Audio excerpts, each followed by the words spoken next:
K-pop Demon Hunters කියලා කියන්නේ Netflix ආයතනයේ විසින් කරපු සක්සස්ෆුල්ම ඇනිමේෂන් මූවි එකක්. ඉතින් 2025 ගොඩක් වයිරල් ගියේ මේ මූවි එක වැඩිම ආදායම් වාර්තා තියපු ඇනිමේෂන් මූවි එකක් වුණා. හැබැයි ඔයාලා හිතුවද මේ මූවි එකේ අපි හිතපු නැති රහස් ගොඩක් හැංගිලා තියෙනවා කියලා? ඉතින් මේ රහස් එළියට එනකොට මේ මූවි එකේ අපි දැනන් හිටපු නැති දේවල් ගොඩක් එළි වෙනවා. එහෙනම් subscribe කරලා එකතු වෙන්න. ඔයාලට මතකද මේ ඕපනින් සීන් එකේ හන්ටර්ස්ලා 3 දෙනෙක් පළවෙනි වතාවට ඩීමන්ස්ලාගෙන් මේ විලේජ් එක ආරක්ෂා කරන වෙලාවේදී පෙන්වන මේ අම්මවයි දුවවයි. ඉතින් ජීනුගේ ෆ්ලෑෂ්බැක් එකේදීත් අපිට මේ හා සමානම අම්මා කෙනෙකුයි දුවෙකුයි දැක ගන්න පුළුවන්.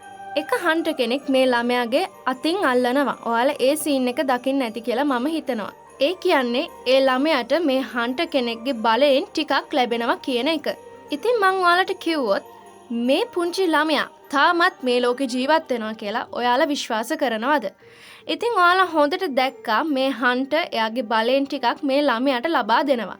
ඒ කියන්නේ එයා එතන ඉඳලම ඩීමන් හන්ටර් කෙනෙක් විදිහට වෙනස් වෙලා තියෙනවා කියන එක. ඒ වගේම ඔයාලට මතකද මේ පුංචි ළමයාගේ හැඩරුවට සමානම තව කෙනෙක් අපේ මේ කතාවේ ඉන්නවා. ඔයාලා හිතන්නේ නැති එක චරිතයක්. ඉතින් ඒ කවුද කියලා බලන්න කැමතිද? ඊට ඉස්සෙල්ලා මගේ channel එක subscribe කරලා like එකකුත් දාමු. ඉතින් එයා තමයි සෝයි. සෝයි කියන්නේ මේ කතාවේ ඉන්න එක demon hunter කෙනෙක්. ඔයාලා හොඳට බැලුවොත් මේ දෙන්නගේම හැඩරුව සමානයි. මේ පුංචි ළමයාගේ මේ සෝයිගේ. හොඳට බලන්නකෝ ඒ දෙන්නට තියෙන එකම එනර්ජි එක. ඉතින් මේකෙන් අපිට ඔප්පු වෙනවා මේ සෝයි කියන්නේ demon hunter කෙනෙක් කියලා. මොකද අර හිටපු ගෑනු ළමයා ජීනුගේ සහෝදරිය. මේ සීන් එකේ සෝයිගේ හුඩි එකේ ඉන්න පින්තූරය දැක්කද? මේ ඉන්නේ ජීනුගේ කොටියා ඩර්පි. ඉතින් මේ සෝයි මෙච්චර කාලයකට ඩර්පිව හම්බෙලා නැහැ. රූමිට විතරමයි මෙයාව හම්බෙලා තියෙන්නේ. එහෙනම් කොහමද සෝයිගේ හුඩි එකේ ඩර්පි ඉන්නේ? හිතුවේවත් නෑ නේද මේ ප්ලොට් ට්විස්ට් එක ගැන? හරි. ඒ ෂොකින් ප්ලොට් ට්විස්ට් එකත් එක්කම අපි යමු ඊළඟ එකට. ඉතින් ඊළඟට මීරයි මිස්ට්‍රිගේ තියෙන සම්බන්ධය ගැන තමයි අපි කතා කරන්නේ. ඉතින් මේ දෙන්න සහෝදරයෝ කියලා ගොඩක් අය හිතනවා මෙන්න මේ ඉයරින්ග්ස් දෙක එකම වගේ නිසා. ඉතින් ඔයාලා හොඳට බැලුවොත් එකම ඩිසයින් එකේ ඉයරින්ග්ස් තමයි මේ දෙන්නම දාන් ඉන්නේ. ඉතින් ඒ නිසා හුඟක් අය හිතනවා මිස්ට්‍රි කියන්නේ මීරගේ සහෝදරයා කියලා. කලින් නැති වෙච්ච එහෙම නැත්නම් අතුරුදහන් වෙච්ච සහෝදරයා කියලා තමයි හුඟක් අය හිතාගෙන ඉන්නේ. ඒ වගේම ඔයාලා හොඳට බැලුවොත් මේ පවුලේ මීරට විතරමයි රෝස පාට කොණ්ඩයක් තියෙන්නේ. අපි හොඳට දැකලා තියෙනවා මේ ඩීමන්ස්ලයි මනුස්සයන්ගේ අතර තියෙන එකම වෙනස එයාලගේ කොණ්ඩේ පාට කියලා. ඉතින් ඒ කියන්නේ මීරත් ඩීමන් කෙනෙක්ද? ඔයාලට හොඳට පේනවා ඇති මෙයා කොච්චර ඩීමන්ස්ලා එක්ක සටන් කරත් මිස්ට්‍රි එක්ක සටන් කරන්නේ නැහැ. ඒක අපිට තියෙන එක ප්‍රශ්නයක්. ඊළඟට කතා කරන්නේ රූමි ගැන. ඉතින් රූමි කියන්නේ half demon කෙනෙක් කියලා අපි හැමෝම දන්නවා. ඉතින් එයා Sunlight Sisters කියන මෙන්න මේ කණ්ඩායමේ ඉන්න කෙනෙක්ගේ දුවෙක් විදියට තමයි ඉපදෙන්නේ. ඒ වගේම හැමෝම කියනවා වගේ එයාගේ තාත්තා demon කෙනෙක්. අම්මා මිනිස්සෙක් නිසා එයා half demon කෙනෙක්. ඉතින් මේ ඔරිජිනල් ස්ටෝරි බෝඩ් එකේදී අපිට පෙන්නලා තියෙනවා මෙන්න මේ ආර්ට් වර්ක් එක. ඔයාලට පේනවා ඇති මේ පවුලේ එකට ඉන්න ආර්ට් වර්ක් එකක්. ඒ කියන්නේ රුමිගේ අම්මා ආදරය කරලා තියෙනවා ඩීමන් කෙනෙක්ට. මේක දැකලා තියෙනවා සෙලින්. ඊට පස්සේ එයා මේ තාත්තව මරලා තියෙනවා කියන එක තමයි හුඟක් අය හිතන කතාව.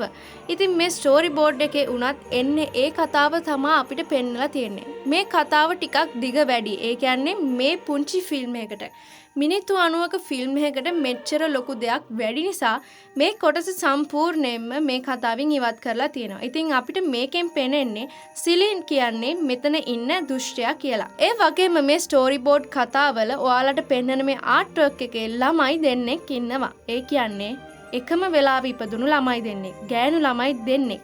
ඒ කියන්නේ රුමීට ට්වින් සිස්ටර් කෙනෙක් ඉන්නවා කියන අර්ථය. ඉතින් ඒ කියන්නේ ඔයාලා සීක්වල් එක බැලුවොත් එහෙම කියන්නේ අපිට ඊළඟට 2027 එන්න තියෙන K-pop Demon Hunters 2 කියන මූවි එකේදී මෙන්න මේ ට්වින් සිස්ටර්ව අඳුන්වලා දෙනවා කියලා තමයි අපිට මේ ක්‍රියේටර්ස්ලා පවා කියලා තියෙන්නේ. ඉතින් එතනදී අපිට හිතා ගන්න පුළුවන් ඇයි මේ විදිහට ට්වින් සිස්ටර් කෙනෙක් මෙතනදී සම්බන්ධ කරලා තියෙන්නේ කියන එක.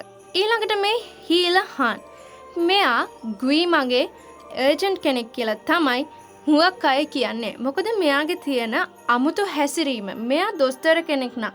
එයා අහන්න ඕන මෙඩිකල් ප්‍රොබ්ලම්ස්. හැබැයි රූම් එකෙන් එකම එක මෙඩිකල් ප්‍රොබ්ලම් එකක්වත් මේ හීලහාන් අහන්නේ නැහැ. ඒ කියන්නේ මෙයා ගුයි මගේ ඒජන්ට් කෙනෙක් විදිහට වැඩ කරන කෙනෙක් කියලා තමයි මේ තියරි එකෙන් ඔප්පු වෙන්නේ. ඒ වගේ මෙයා දීලා තියෙන්නේ බොරු බෙහෙත්නේ.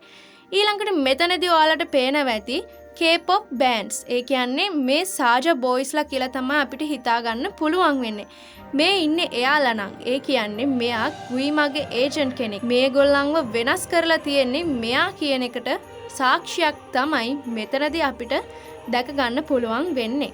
ඊළඟ ෆැක්ට් එක තමයි මේ හන්ට්‍රික්ස් ගෲප් එක මුල ඉඳලම මෙම්බර්ස්ලා 4 දෙනෙක් ඉන්න ගෲප් එකක් විදිහට හදන්න තිබ්බ එකක් කියන එක. මේක අපිට ක්‍රියේටර්ස්ලා කියලා තියෙනවා. හරියට Blackpink 50-50 Mamamoo වගේ. හැබැයි මෙයාලා එහෙම කරලා නැත්තේ මේකේ 4th memberව හංගලා තියන්න නිසා. ඒක උනේ ඇයි කියන එක අපි ඊළඟට කියන දෙයින් ඔයාලට තේරෙයි. ඉතින් මම කලිනුත් කිව්වා වගේ රුමීට ඉන්නවා ට්වින් සිස්ටර් කෙනෙක්. හැංගිච්ච ඩීමන් ට්වින් සිස්ටර් කෙනෙක්. එහෙනම් අපිට පැහැදිලි වෙනවා මේ ඩීමන් ට්වින් සිස්ටර් තමයි මේ හන්ට්‍රික්ස් එකේ 4 වෙනි සමාජිකයා කියන එක. ඉතින් ඔයාලට මේ ෆැක්ට් එක ගැන මොකද හිතෙන්නේ කියලා යටින් කමෙන්ට් එකක් දාන්න. ඔයාලට මේක හරිද වැරදිද එහෙම නැත්නම් මේක නිකන් මිතිකල් ලොජික් එකක්ද කියන එක. හරි ඉතින් මේ වීඩියෝ එකේ මම අද කතා කරේ ඕගොල්ලෝ මෙච්චර කල් බලපු K-pop Demon Hunters එකේ ඔයාලා හිතවත් නැති ෆැක්ට්ස් කිහිපයක් ගැන. ඉතින් ඔයාලා මේ ෆැක්ට්ස් ගැන මොකද හිතන්නේ කියලා මේ වීඩියෝ එක යටින් කමෙන්ට් කරන්න. ඒ වගේම මේ K-pop Demon Hunters එකට ආදරය කරන අනිත් හැමෝටම මේක බලන්න ෂෙයා කරන්න. ඒ වගේම මගේ channel එක subscribe කරලා මේ වීඩියෝ එකට like එකක් දාලා ඔයාලට අවශ්‍ය දේවල් යටින් කමෙන්ට් කරගෙනම යමු. එහෙනම් ඔයාලා හැමෝටම සුබ දවසක්.